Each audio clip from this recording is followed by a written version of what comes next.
Well combined recruitment प्रिलिम्सको exam date announce भइसकेको छ र एडमिट कार्ड पनि आइसकेको छ। आई होप तपाईँहरूले एडमिट कार्ड डाउनलोड गर्नुभयो होला। मैले कसरी डाउनलोड गर्नु त्यसको भिडियो पनि बनाइसकेको छु। सो त्यही केही डाउट छ कसरी डाउनलोड गर्नु एडमिट कार्ड भन्ने त्यो भिडियो हेर्न सक्नुहुन्छ।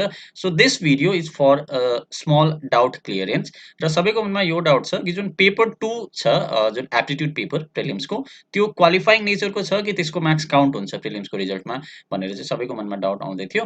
र युपीएससीमा चाहिँ के हुन्छ पेपर 1 र पेपर 2 हुन्छ। Paper 1 GS, paper 2 CSAT paper हुन्छ र युपीएससीमा चाहिँ पेपर 2 चाहिँ क्वालिफाइङ नेचरको हुन्छ। क्वालिफाइङ नेचर भन्नुको मतलब चाहिँ के हो भन्दाखेरि चाहिँ यदि तपाईँले पेपर 2 मा 33% मार्क्स मात्रै ल्याउनु भयो भने पनि तपाईँको पेपर 1 को मेरिटको आधारमा तपाईँको प्रिलिम्सको रिजल्ट डिसाइड हुन्छ। तर एसपीएससीमा जुन यो कम्बाइन्ड रिक्रुटमेन्ट आएको छ यसपालि त्यसमा चाहिँ यस्तो छैन। पेपर 1 र पेपर 2 दुईटैको मार्क्स तपाईँको प्रिलिम्सको रिजल्टमा काउन्ट हुन्छ। भनेपछि पेपर 2 मा तपाईँले सिम्पल 33% मार्क्स ल्याएर पेपर 2 त्यसरी क्लियर हुनेवाला छैन। पेपर 2 र पेपर 1 तपाईँले उत्तिकै मेहनत गरेर चाहिँ किनकि दुईटैको मार्क्स काउन्ट हुन्छ। अब यो चाहिँ कहाँ छ भन्दाखेरि चाहिँ यदि तपाईँले यहाँनिर एडभर्टिजमेन्टमा हेर्नुभयो, एडभर्टिजमेन्टमा if we go to this जुन कम्बाइन्ड रिक्रुटमेन्टको एडभर्टिजमेन्ट आएको थियो अस्ति त्यसको एपेन्डिक्स 1 ओके पोइन्ट नम्बर 3 मा हेर्नुहोस् रुल्स अफ एक्जामिनेसनमा।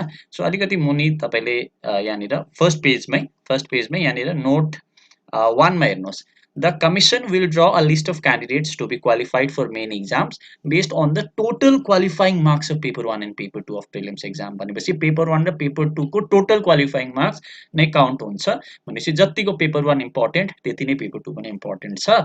सो यो चाहिँ तपाईँले ध्यान राखेर सीसैट पनि उत्तिकै तपाईँले प्रिपेयर गरेर जानु पर्यो र दिस इज इट ओके। र यदि तपाईँलाई सीसैट पेपरमा केही प्रब्लम आउँदैछ भने चाहिँ crackspsc.in ले तपाईँको सीसैटको जुन पेपर छ त्यसको लागि भनेर सीसैटको एउटा भिडियो सिरिज आउट गरेको छ जसमा पास्ट इयर्सको यूपीएससीको पेपर्स र इभन एसपीएससीको क्वेसन्सहरू पनि डिस्कस भएको छ सीसैटको र एउटा भिडियो सिरिज नै छ टपिक वाइज क्वेसन वाइज यसरी डिस्कसन भएको छ। तपाईँले त्यो crackspsc.in जुन वेबसाइटमा गएर परचेज गरेर त्यो भिडियो सिरिज हेर्न सक्नुहुन्छ र सीसैटकै टेस्ट सिरिज पनि एभाइलेबल छ। सो तपाईँलाई सीसैटको लागि चाहिँ यसबाट निकै हेल्प हुनेछ र सँगसँगै सिक्किम करेन्ट अफेयर्सको टेस्ट सिरिज छ तपाईको जीएस पेपर 1 को लागि इम्पोर्टेन्ट हो ओके। र नेशनल इन्टरनेशनल करेन्ट अफेयर्स त एकदमै इम्पोर्टेन्ट हो, करेन्ट अफेयर्सबाट क्वेसन सोधिन्छ र त्यसको पनि एभाइलेबल छ जुन एसएससी सिक्किममै जति पनि विकली सेसन्स आउँछ त्यसकै तपाईँले एमसीक्यूज फर्मेटमा टेस्ट दिन सक्नुहुन्छ र मेन चाहिँ एसपीएससी को पीवाईक्यू टेस्ट सिरिज ओके र प्रिभियस इयर क्वेसन्स के आएको थियो हो त्यसको टेस्ट सिरिज एभाइलेबल छ crackspsc.in मा। So you can purchase it र यदि तपाईँले एसएससी 10 कुपन कोड युज गर्नुभयो भने चाहिँ सबै प्रोडक्ट्समा 10% डिस्काउन्ट पनि पाउनुहुन्छ okay. You get 10% off on all courses र त्यसको लागि crackspsc.in भिजिट गर्नुहोस् और you can also download crackspsc mobile application from play store. So thank you so much for watching the video. Bye by.